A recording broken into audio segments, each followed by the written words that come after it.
na parte de quinta-feira. Limites e regras. O campo de batalha é o planeta Terra, mas o conflito é cósmico. O conflito é para todo o universo. O conflito cósmico é, acima de tudo, uma disputa a respeito do caráter de Deus, gerada pelas acusações que o diabo fez contra o governo de Deus, a bondade de Deus, a sua justiça. É uma espécie de processo judicial da aliança que envolve o universo inteiro. Tal conflito não pode ser resolvido simplesmente pelo poder, mas exige que cada lado demonstre as suas afirmações. Quando são apresentadas alegações graves contra alguém que está no poder, a melhor e talvez a única maneira de responder a essas acusações é permitir que seja feita uma investigação independente, imparcial e aberta.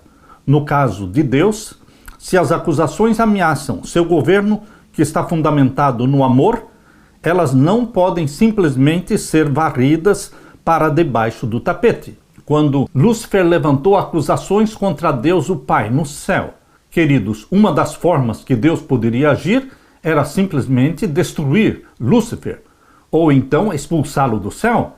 Foi o que aconteceu. Lúcifer e 1/3 dos anjos foram expulsos do céu. Mas não foi resolvido o problema do pecado. Não foram respondidas as acusações feitas por Satanás contra Deus. E então, Deus criou a família humana.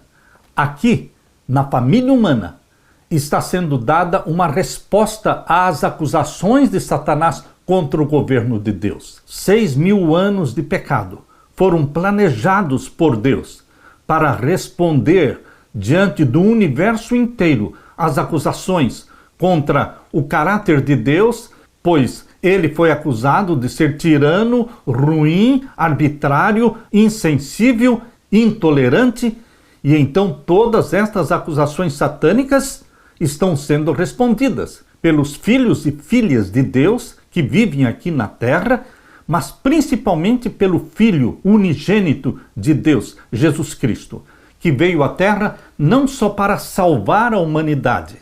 Ele salvou a humanidade, mas a primeira razão da encarnação de Jesus foi para mostrar aqui, para a família humana e para todos os mundos criados por Deus e para todos os anjos que permaneceram leais a Deus, mostrar quem é o Pai, que tipo de caráter o Deus Pai possui. Queridos, em Jesus Cristo ficou provado que Deus é amor, que Deus é misericórdia, que Deus é bondade, que Deus dá uma segunda, uma terceira chances para aqueles que querem se reconciliar com Ele. Vamos ler Marcos, abra sua Bíblia, no Evangelho de Marcos, capítulo 6. Marcos, capítulo 6, vamos ver então o versos 5 e 6. E não podia fazer ali obras maravilhosas, somente curou alguns poucos enfermos, impondo-lhes as mãos.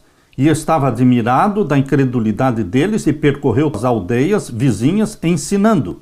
E agora leia também o capítulo 9. Capítulo 9, vamos ver o verso 29. E disse-lhes: esta casta não pode sair com coisa alguma, a não ser com jejum e oração. Até mesmo a ação divina pode estar totalmente relacionada com fatores como fé e oração. Deus criou um sistema chamado oração.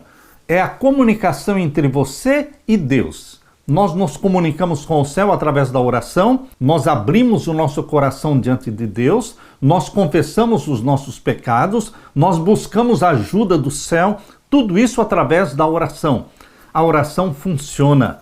A oração é o maior e mais poderoso instrumento colocado por Deus em nossas mãos, está à nossa disposição.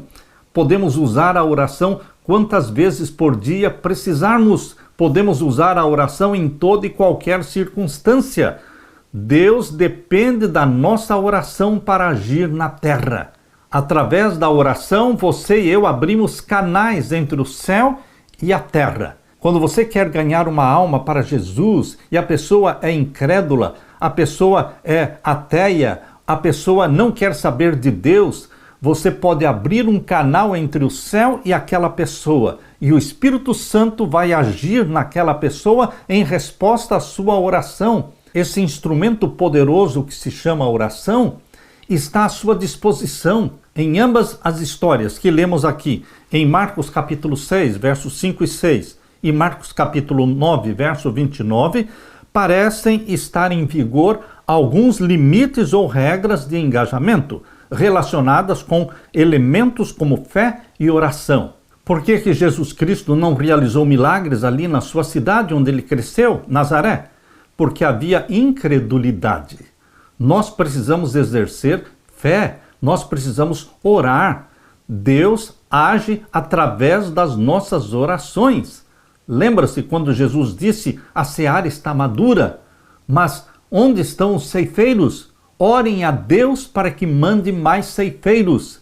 Orem a Deus para que mande mais ceifeiros. Ou seja, nós precisamos orar para que Deus envie mais missionários, mais pessoas para acolher as almas que estão sedentas da salvação. E se nós não orarmos? Deus propôs agir na terra através dos seus filhos e das suas filhas. Quando Deus quer salvar uma pessoa, Deus convence você de ir até aquela casa, bater na porta, oferecer o estudo da Bíblia e fazer regularmente, semanalmente, o estudo da Bíblia na casa daquela pessoa para salvar. Deus poderia salvar aquela pessoa sem você, sem mim, sem qualquer outra ajuda? Poderia, mas ele estaria quebrando uma lei, a lei do engajamento, ou seja, ele estabeleceu a lei de que ele não agiria direta e pessoalmente na terra, a não ser através de homens e mulheres, remidos pelo sangue de Jesus Cristo, filhos e filhas de Deus. Eles seriam os canais, os instrumentos de Deus. Por isso Deus nos convence, o Espírito Santo nos convence, nos impulsiona, nos conduz para fazer isso, para fazer aquilo, para falar com esta pessoa, para falar com a outra. Meus queridos, Deus trabalha através dos seus agentes na terra. Satanás da mesma forma. Ele não pode matar uma pessoa. Ele precisa convencer, ele precisa se infiltrar na mente de alguém e comandar esta pessoa para que atire, para que tire a vida da outra. Por exemplo, um assassino que entra numa escola e começa a atirar e matar as pessoas, ele está sob o efeito satânico, ele está com a sua mente dominada por Satanás.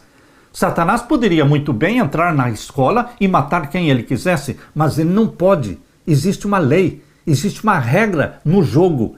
Por isso ele tem que convencer alguém, um viciado, um drogado, um satanista, alguém que esteja sob o seu poder para fazer a chacina, a matança. Queridos, Deus também quer salvar as cidades, mas ele precisa de você e de mim. Nós precisamos responder aos apelos do Espírito Santo e irmos às pessoas, aproximarmos-nos das pessoas que queremos salvar. Deus salva pessoas através de pessoas ungidas pelo Espírito Santo. Tanto Deus como Satanás precisam agir através dos seus agentes, não diretamente, mas pelos seus agentes. As sociedades secretas, os jesuítas, todos eles são agentes de Satanás na terra, cumprindo com os planos e projetos de Satanás de tornar a terra um caos para estabelecer uma nova ordem mundial. Primeiro eles têm que causar a desordem, eles querem diminuir a população e eles criam sistemas como estas pandemias, como as guerras, como a fome, uma fome intencional. Mas eles estão agindo sob o controle de Satanás para cumprir os projetos demoníacos. Mas, queridos, Deus também tem o seu remanescente na terra. Deus também tem homens e mulheres ungidos pelo Espírito Santo que vão aqui, vão ali, eles estão a serviço do céu. Eles estão cumprindo com a ordem de Jesus: ide a todo mundo, pregai o evangelho, batizando, ensinando todas as coisas, e eis que eu estou com vocês até o fim do mundo.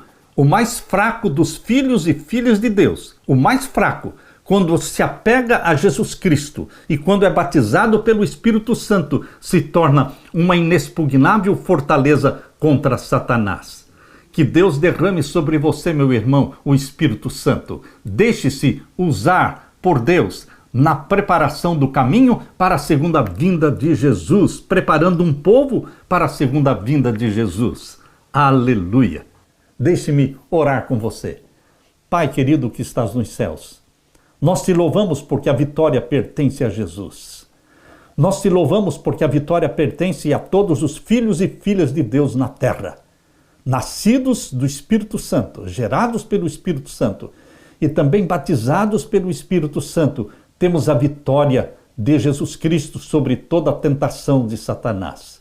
A nossa alegria é te agradar, Pai amado, fazer a tua vontade, honrar o teu nome, exaltar a tua santa lei. Derrama o teu Santo Espírito sobre mim e os meus irmãos e volte logo, Jesus amado, nos buscar, pois em teu nome que pedimos. Amém, Senhor. Amém. Deixo com você, meu irmão, minha irmã, a paz de Jesus. Amém.